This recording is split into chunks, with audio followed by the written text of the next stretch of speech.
With the heart-wrenching fall selection complete, our boy Yuki made it through alongside some weird-looking yet talented chefs. Back at the Polar Star dormitory, the silly klutz, Megumi, kept on stressing for no reason. She then got in the car with the most famous kid in school and headed towards the culinary nightmare. Afterward, Yuki was informed of his first theme, which was the traditional bento box, which he actually looked down upon. However, his recklessness was immediately scolded by the queen of lengthy speeches and rude statements. If she wasn't so hot, someone would have probably knocked her down a peg. Prior to leaving the friendly bunch, Izan dismissingly wished Yuki good luck, leaving a foul taste in his mouth. The next day, everyone gathered to witness the red-haired Shanks participate in battle. Let's hope he uses plenty of hockey, since his opponent was none other than Alice. Whoa, this doesn't sound good. She's an absolute genius when it comes to cooking.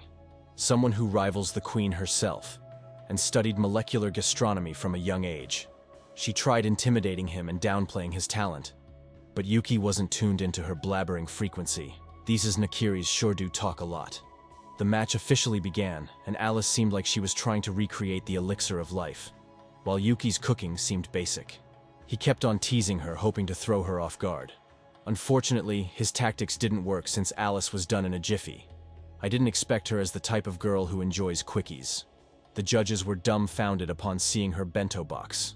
The smoke was a bit theatrical, however. It gave it the proper aura it needed to elevate the sophistication of the dish. Well played, Alice. Well played.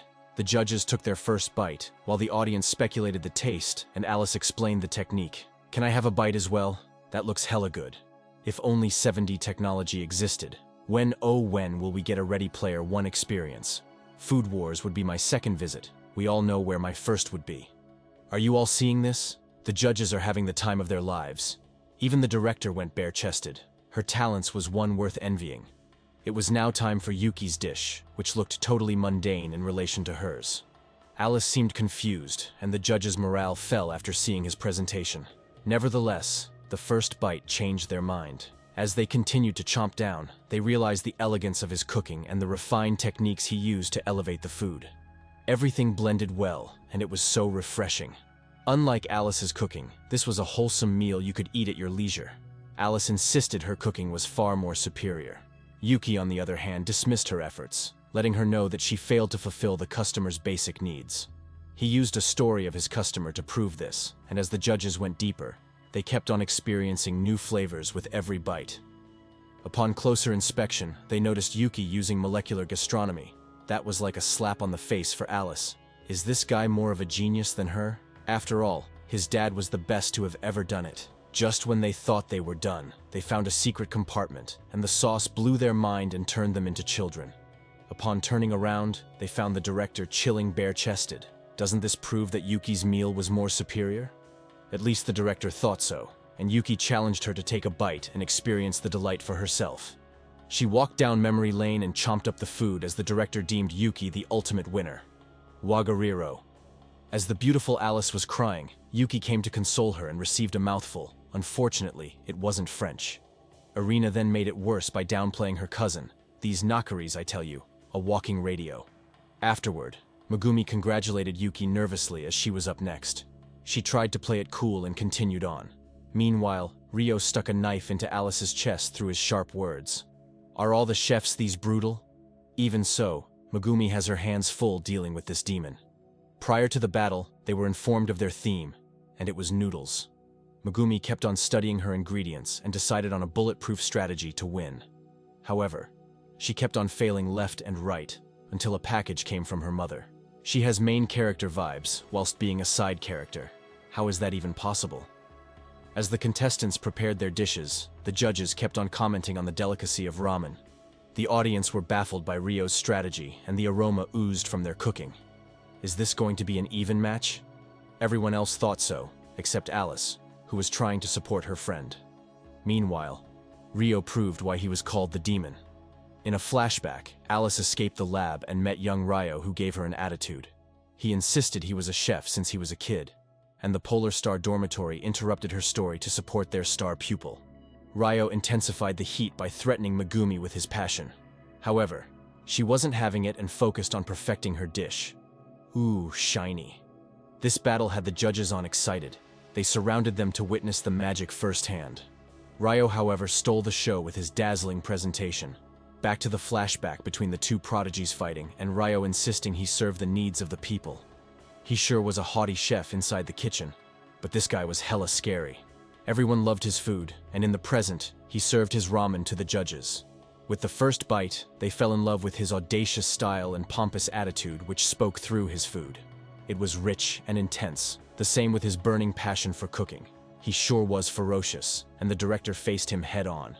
The audience were shocked, and this left Megumi in a tough spot. Even so, she wasn't the least bit fazed and served her share. However, the judges did a complete 180. This was the exact opposite of Ryo's style. It was chill and comforting. The same characteristics Megumi embodies. The refreshing sensation they felt eased their heart and gave them a warm feeling. I told you this would be a close matchup. Ferocity met leniency. And as you would have it, both dishes were exquisite. And in a JoJo Bizarre Adventure finale, their brawl came to a conclusive end. Ryo won, and everyone felt sad for Megumi, who broke down in tears. Afterward, they all applauded her efforts, and upon bidding the judges farewell, the director went to the bathroom and noticed that Megumi had actually unwrapped him, implying an untapped potential. Elsewhere, Hayama was testing his sense of smell and was interrupted to receive a tedious lecture from the former alumni. He didn't give it much, though. Meanwhile, the Aldini brothers were stressing out over tomorrow's battle. That's an Italian of them. Nakari bid her subordinate farewell, and everyone gathered the following day. They were waiting for the contestants while Yuki was walking nonchalantly. A biker pulled over and asked him some questions in an intimidating fashion. Who does this guy think he is? Either way, he locked his bike up real safe and kept on ranting about security, like he was hired to protect the national bank. Yuki was getting fed up, and elsewhere, the judges were prepared for the next battle. The contestants walked in proudly as the commentator narrated their achievements. The audience wasn't sure what to expect, and the bong was struck with power. Hayama pulled out a kebab, while Hisako retaliated with a live turtle. What does this demonic girl have in plan? Did she just kill and dissect the turtle live? Has she no fear? This is why you shouldn't have psychopaths as chefs. Meanwhile, Yuki and Megumi were heading back to the arena while the weird beaker kept on memorizing Yuki's detail. Is he a creepy stalker? Wait, why did I even ask?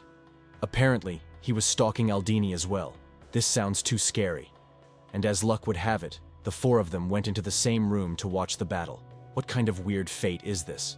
They tried discussing their strengths and weakness, while Hisako was doing an impeccable job. She kept on reminiscing about Nakiri and how she wanted her to be proud of her. After presenting her fluffy burger, I couldn't help but stare at the delicious nature of the ingredients. After all, she was Nakiri's subordinate. I expected nothing less of the queen's second hand. Her explanation was brilliant, and the director was left facing off against a fantasy turtle. That's the power of food for you. But wait. A sudden aroma bomb lit the arena, and Hayama dazzled everyone with his secret technique. Even the judges were drooling, and upon taking a bite, they unexpectedly finished the whole thing. Hayama scorned her efforts and explained to her why she lost against him before the judging even began. Now that's a boss move for you. Who is this guy? Even the director was amazed. Oh, Hayama, you surely have done it. And Hisako ran off ashamed.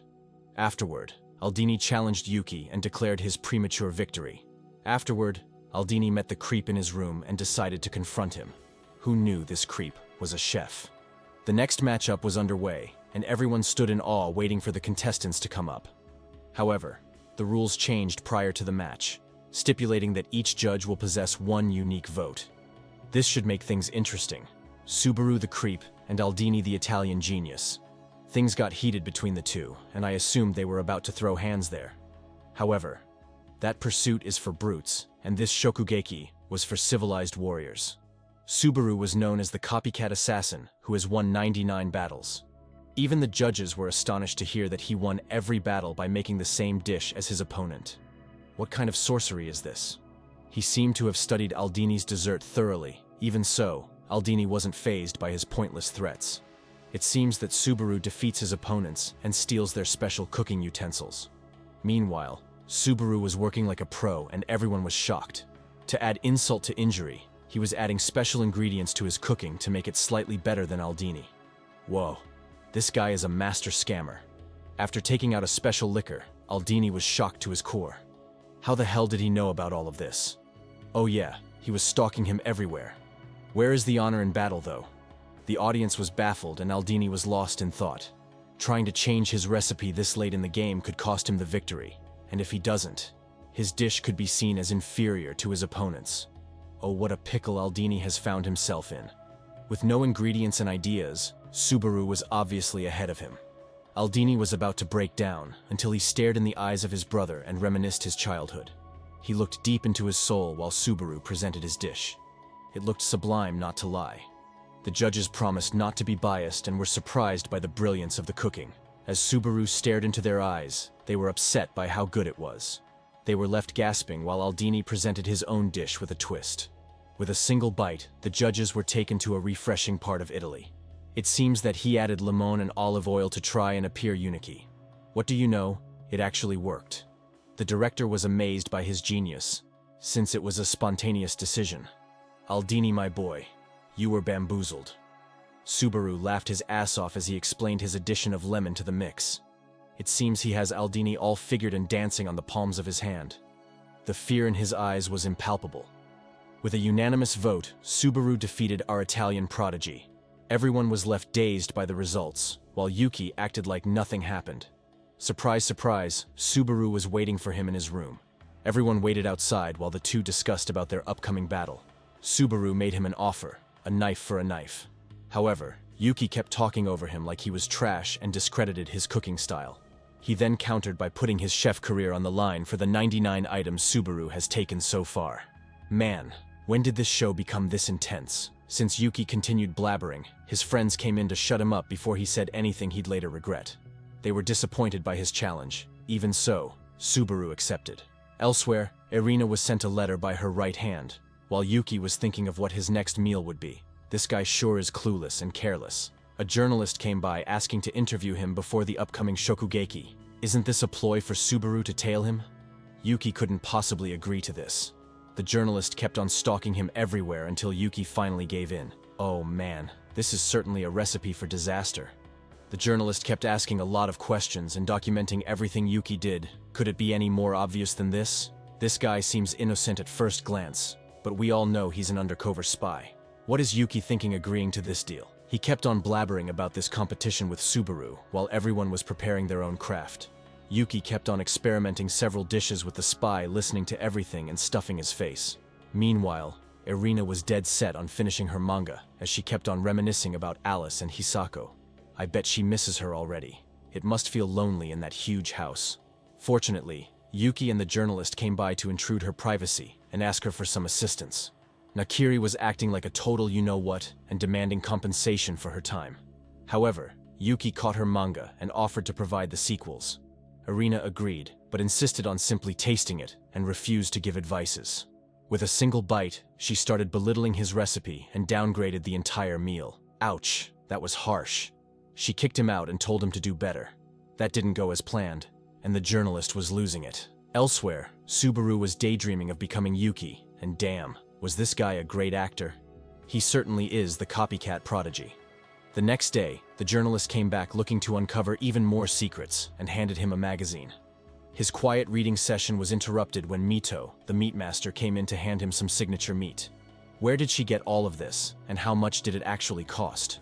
Just then, Yuki came to a realization and kicked out the journalist. Finally, took you long enough, numbskull. He then spent the rest of his days experimenting on several dishes and asking his friends for help. In light of the recent Shokugeki, Chef Dojima insisted on going, and it was finally time for the semi-finals. Yuki came looking all confident and walked in like he owned Apple and Google shares. Subaru, on the other hand, looked like a perverted weirdo. The judges announced the beginning of the Shokugeki, and it was finally time to witness the heavy weights going at it. The judges seemed anxious, and Nakiri was curious to see what Yuki would make. And I must say, Yuki did not disappoint. What else would you expect from the son of the greatest chef? Nakiri was left bombarded, and the audience was confused as to how he came up with this idea. However, Subaru's fangs coiled around Yuki as he studied his every move throughout the week. I knew the journalist was a spy. In an epic Samurai Showdown, Subaru showed everyone why he was undisputed. Not only did he copy Yuki's meal to a T, but he also added his own twist to the mix, as Nakiri plainly noted.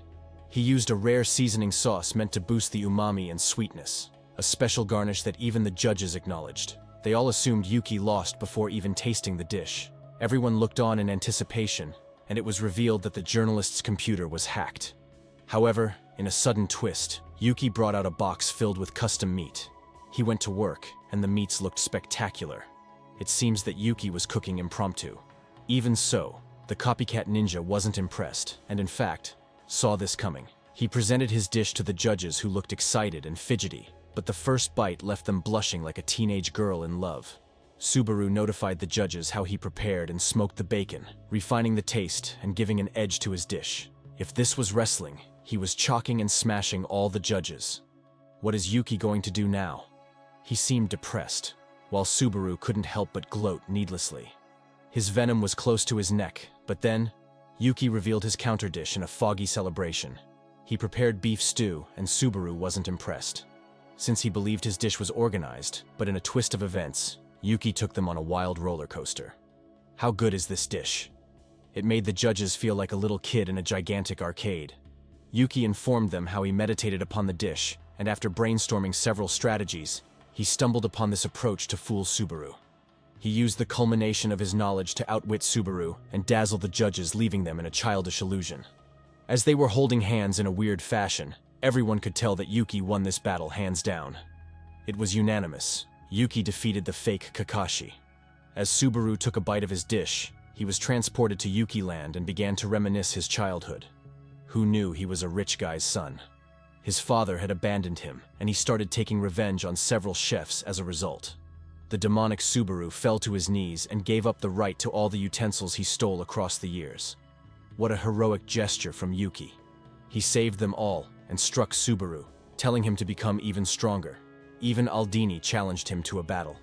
Subaru learned a bitter lesson through the sweetest dish. The following day, Hayama takes a blindfold test of spices and nails each of them. I can't believe how spot on he was just by smelling them. Elsewhere, the demonic freak, Ryo, was doing some push-ups when he was interrupted by Alice. Soon after, the two heavyweights went to the arena with Nakiri and Yuki sitting side by side in the VIP lounge. Since when did these two become buddy-buddies? The judges announced the start of the Shokugeki, and I couldn't find my popcorn. They kept on commenting on the standard of the dish, and even Dojima had high hopes for this battle. Nakiri had her bets on Ryo, since he had huge potential and was Alice's accomplice. She butted in and gave Yuki the threesome he was longing for. Oh, you lucky dog. The two Nakiris went at it comparing Ryo's talent. Meanwhile, he was dedicated to his craft and wasn't wavering the slightest bit. Alice sure had high hopes for this demon.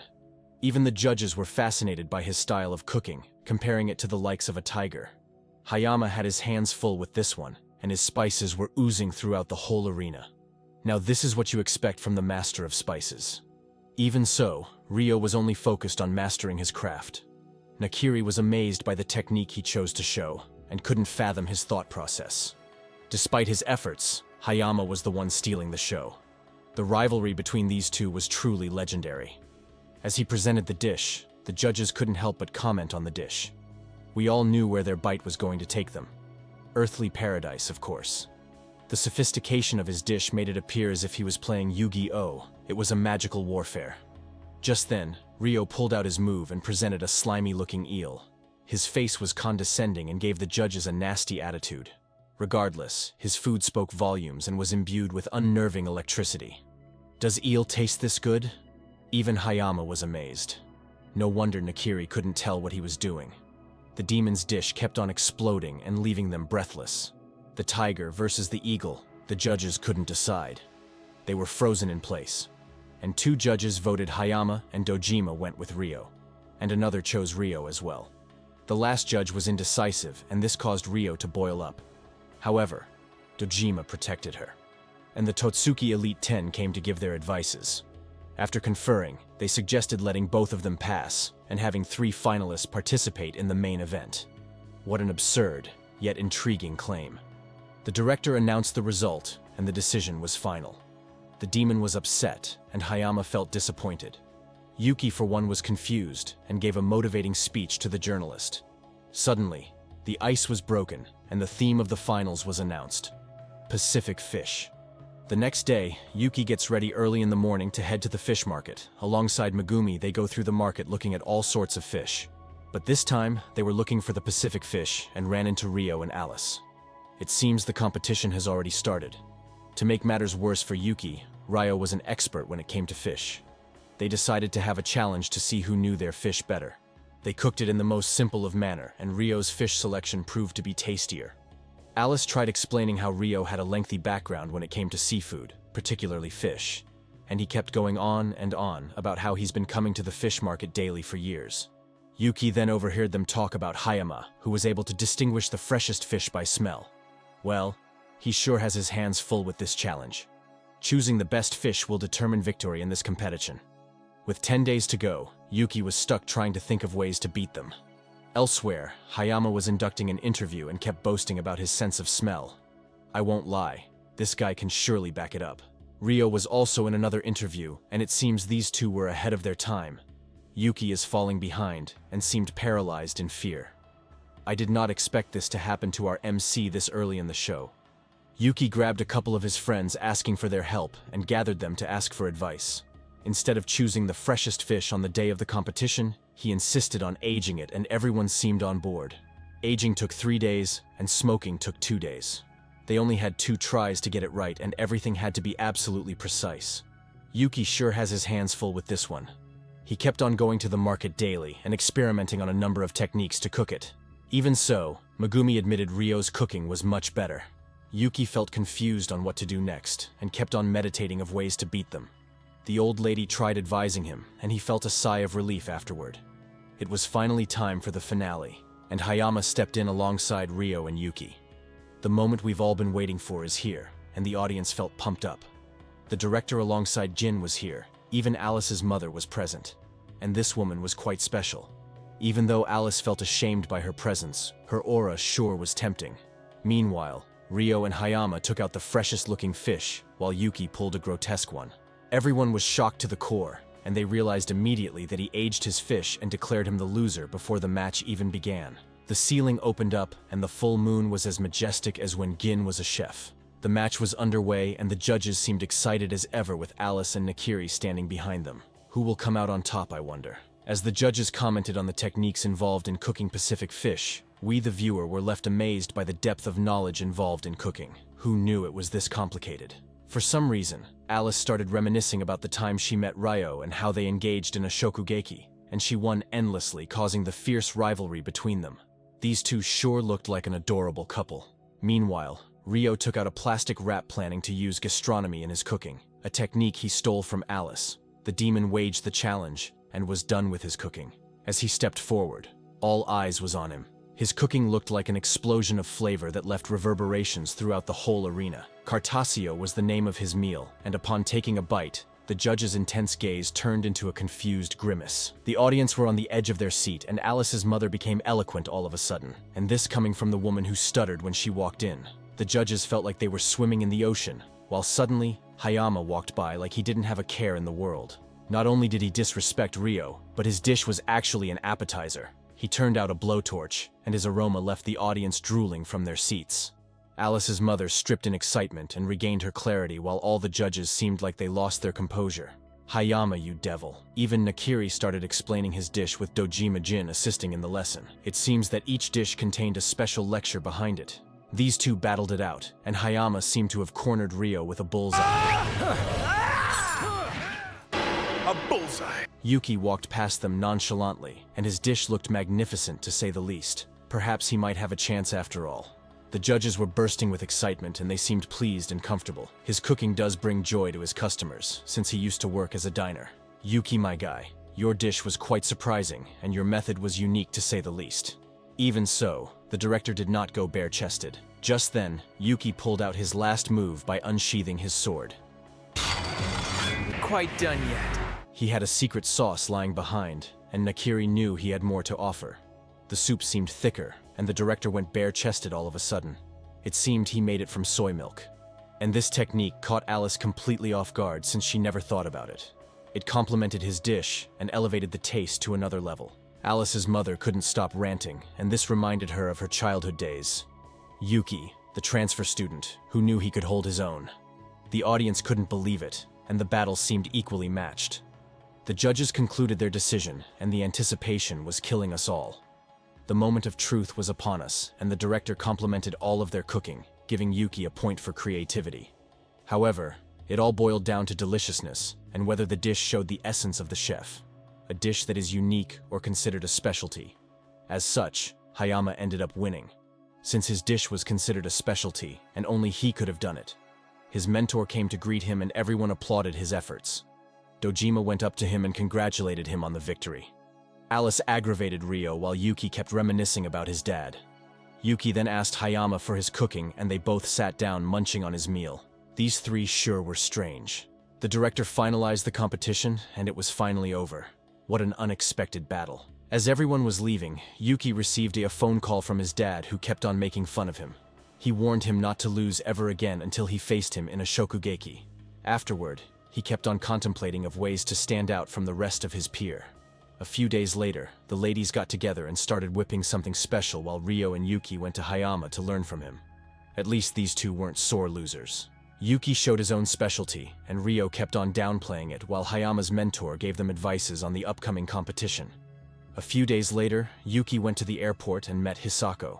It seems that she was going to be his new partner. They went to a low-key diner who seemed to be struggling, and the owner was a complete fanboy. Their mission was to help the diner succeed and bring it back to its former glory.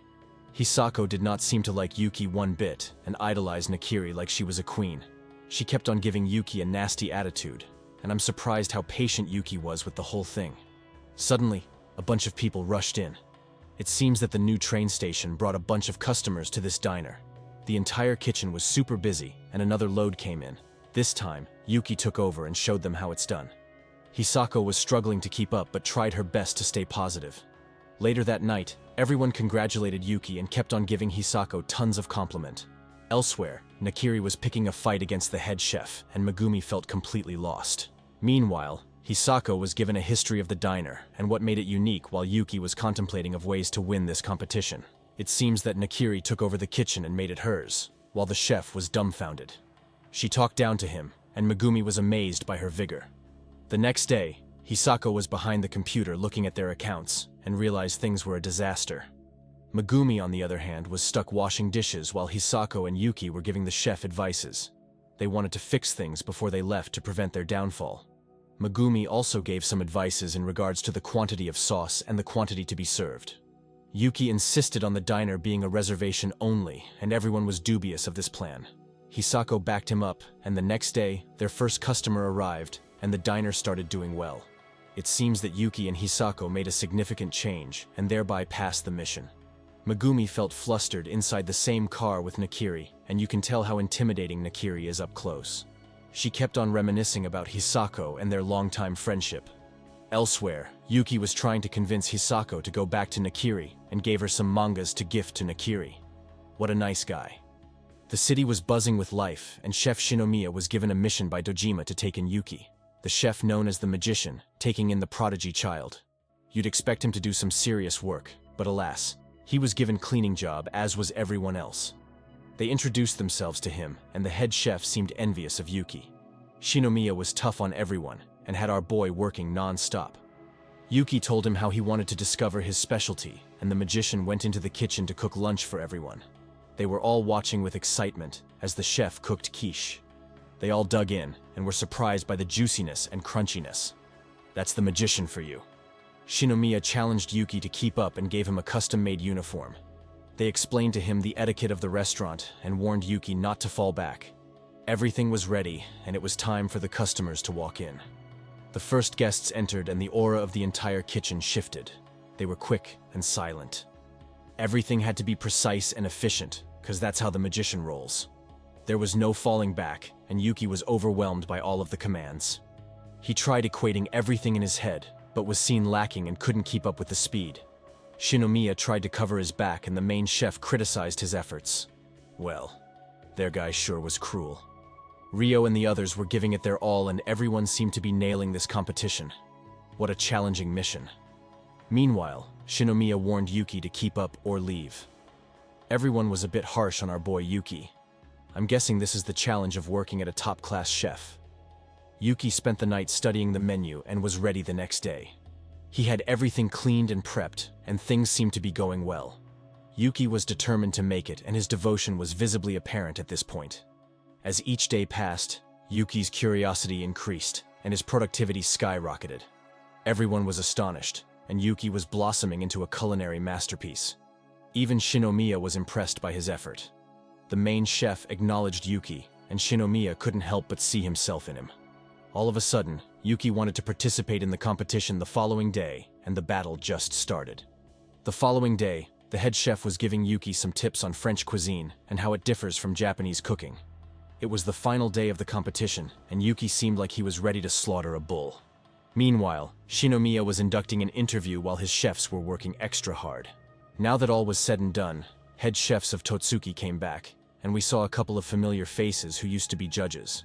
They complimented Shinomiya, and he presented them with his custom-made dish as an appetizer. Yuki then asked him why he started cooking French cuisine, and Shinomiya went down memory lane of the first time he tasted a French dish. In the kitchen, he told him his highest ambition was to integrate French and Japanese cuisine. Afterward, it was time for the competition, and all the judges were super excited. And in fact, they considered it as a shokugeki. All the chefs were competing to have their dish included in the menu, and the fire was burning up in the kitchen. Yuki wasn't willing to go down without a fight and gave it his all to beat these world-class chefs.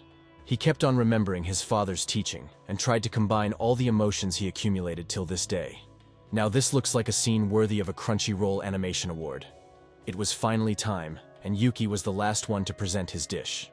The judges were astonished by his audacity, and Shinomiya insisted on digging in. With a single bite, he went bare-chested, and everyone chipped in to experience the delight. I only wish to taste their meals once in my lifetime. The sophistication behind the dish proved damn well how professional Yuki's cooking was. Truly, a Totsuki student. The judges were impressed by him, and Shinomiya actually acknowledged him. They went to the kitchen together to elevate the dish, and the next day, Yuki bid them all farewell with the ladies getting emotional. The director announced the era of champions, and elsewhere, the rest of the competitors were doing a fabulous job. They turned the restaurants and diner they worked into an overnight success. The majority passed, and Yuki was the first one back to the dorm. He received a plethora of challenges, and Yuki was pumped up to show everyone who was boss. Like a real G.